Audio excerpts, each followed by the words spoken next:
ओम शांति। आज 28 मई 2026 के प्यारे बाप दादा के अनमोल मधुर महावाक्य हैं।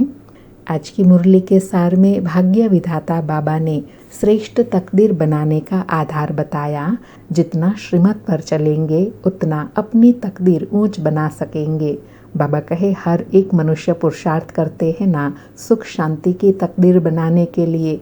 यहाँ बाबा कहे स्वयं बाबा आए हैं तुमको श्रीमत से श्रेष्ठ तकदीरवान बनाने। फिर बाबा ने विशेष अंडरलाइन कराते कहा कि अभी तुम बच्चों के मुख से कभी भी हाय राम, हे भगवान, हे बाबा शब्द ना निकले। अर्थात बाबा को दुख के भाव से याद नहीं करना है, अंदर ही अंदर मीठे बाबा को बहुत प्यार से याद करना है, दुखी होकर याद नहीं करना है। और साथ में कहा कि दुख हरता सुख करता बाप आकर सुख का रास्ता बताते हैं। फिर सतयुग में दुख का नाम निशान नहीं रहता, एक बाप ही आकर सर्व का कल्याण करते हैं, सर्व को दुखों से छुड़ाते हैं। बाप आते ही है सबकी ज्योति जगाने, दुख हर कर सुख देने। और कहा कि साकार बाबा होते हुए भी आत्मा उस पारलौकिक बाप को याद करती है, क्योंकि वह है हम सब आत्माओं का बाप। फिर स्मृति दिलाई कि तुम देवी देवताओं का बहुत छोटा झाड़ था, अब तुमको स्मृति आई है। हमने ही 84 जन्म लिए हैं, हम सारे विश्व के मालिक थे, फिर पुनर्जन्म लेते आए हैं। बाबा कहे अब तुम्हारे 84 जन्मों के अंत का भी अंतिम जन्म है।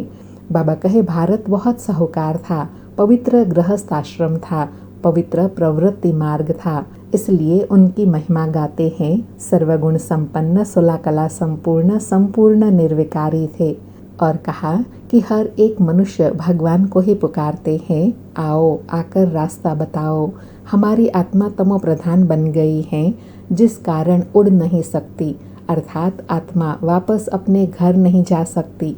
अब बाबा आकर घर का रास्ता बताते हैं, पावन बनाकर आत्मा को उड़ने लायक बनाए अपने साथ ले जाते हैं। फिर कहा मनुष्य गाते हैं हम पापी नीच हैं, हमारे में कोई गुण नाही, आपे तरस परोई। तो बाबा कहे इनके और तुम पर तरस किया तभी तो तुम मनुष्य से देवता बने। इसको कहा जाता है ऊंच ते ऊंच तकदीर, जो एक बाप ही आकर बनाते हैं। बाबा कहे तुम्हारी तकदीर ऊंच बनती है ईश्वर द्वारा, इसलिए ही उनको बुलाते हैं दुख हरता सुख करता। देवता बनाने के लिए सिवाय बाप के कोई पढ़ा न सके। फिर स्मृति दिलाई कि यह है दुख धाम, इनका अब विनाश होना है। यह किसी को भी पता नहीं है कि भगवान ब्रह्मा तन में आकर राजयोग सिखाते हैं। पतित से पावन बनाने वाला तो एक ही बाप है। वह बाप कहते हैं मैं तुम्हारा सतगुरु हूँ, तुमको पावन बनाता हूँ। बाकी कोई पानी के स्नान से आत्मा पावन नहीं बनती है, यह ज्ञान स्नान की बात है जिससे आत्मा पावन बनते हैं।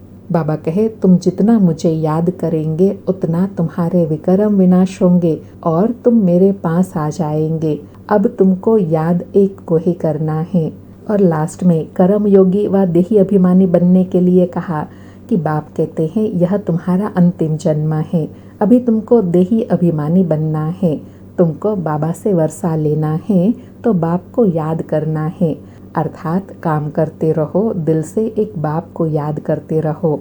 बाबा कहे तुम आशिक हो एक माशुक के, सबका सदगति दाता एक माशुक है, वह आते ही तब हैं जब सबको सदगति मिलनी है, फिर दुख का नाम निशान नहीं रहता। सुनते हैं प्यारे बाप दादा के अनमोल मधुर महावाक्य। आज बाबा कहे मीठे बच्चे तुम बाप के पास आए हो अपनी ऊंच तकदीर बनाने। जितना श्रीमत पर चलेंगे उतना ऊंच तकदीर बनेंगी। आज मुरली से प्रश्न है भक्ति की कौन सी आदत अभी तुम बच्चों में नहीं होनी चाहिए। उत्तर में बाबा कहे भक्ति में थोड़ा दुख होगा, बीमारी होगी तो कहेंगे हे राम, हे भगवान। हाय हाय करने की आदत भक्ति में होती है। अभी तुम्हें कभी भी मुख से ऐसे बोल नहीं निकालने हैं, तुम्हें तो अंदर ही अंदर मीठे बाबा को प्यार से याद करना है। आज मुरली में गीत बजा तकदीर जगाकर आई हूँ, नई दुनिया बसाकर लाई हूँ। सारी मुरली से धारणा के लिए सार है। पहला पॉइंट, पढ़ाई के आधार पर अपनी तकदीर ऊंच बनानी है, मनुष्य से देवता बनना है, पावन बनकर वापस घर जाना है, फिर नई दुनिया में आना है। दूसरा पॉइंट, हाथों से काम करते एक बाप की याद में रहना है, कोई भी उल्टी बातें न सुननी है न सुनानी है। आज प्यारे बाबा का वरदान है, सदा अपने पवित्र स्वरूप में स्थित रहे, गुण रूपी मोती चुगने वाले होली हंस भव। सदा अपने पवित्र स्वरूप में स्थित रहे, गुण रूपी मोती चुगने वाले होली हंस भव। स्पष्टीकरण है, आप होली हंसों का स्वरूप है पवित्र, और कर्तव्य है सदैव गुण रूपी मोती चुगना।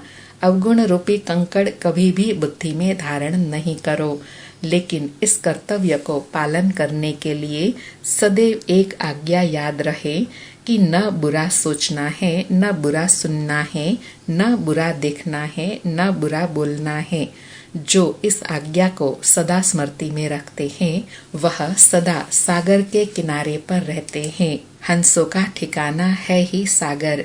बाबा ने होली हंसों की परिभाषा बताई कि होली हंस का स्वरूप है पवित्र, और कर्तव्य है सदैव गुण रूपी मोती चुगना। कभी भी न बुरा सोचना है, न सुनना है, न देखना है, न बोलना है।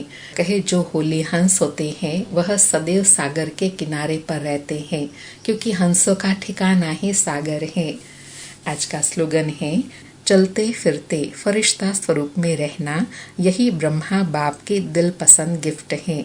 चलते फिरते फरिश्ता स्वरूप में रहना, यही ब्रह्मा बाप की दिल पसंद गिफ्ट है। आज के अव्यक्त इशारे हैं, सदा अचल अडोल एक रस स्थिति का अनुभव करो। आज अनुभव करने के लिए कहा कि सदा अचल अडोल रहने के लिए स्व उन्नति और सेवा की उन्नति में सदा बिजी रहो। सर्व के प्रति शुभ भावना रखो। संबंध के आधार पर पार्ट नहीं, सेवा के संबंध से पार्ट बजाओ। दूसरा, विनाशी साधनों को सहारा व आधार नहीं बनाओ। यह सब निमित्त मात्र है, सेवा के प्रति है। सेवा अर्थ कार्य में लगाया और न्यारे। साधनों के आकर्षण से मन आकर्षित नहीं होना चाहिए। अच्छा, ओम शांति। शुक्रिया बाबा, शुक्रिया।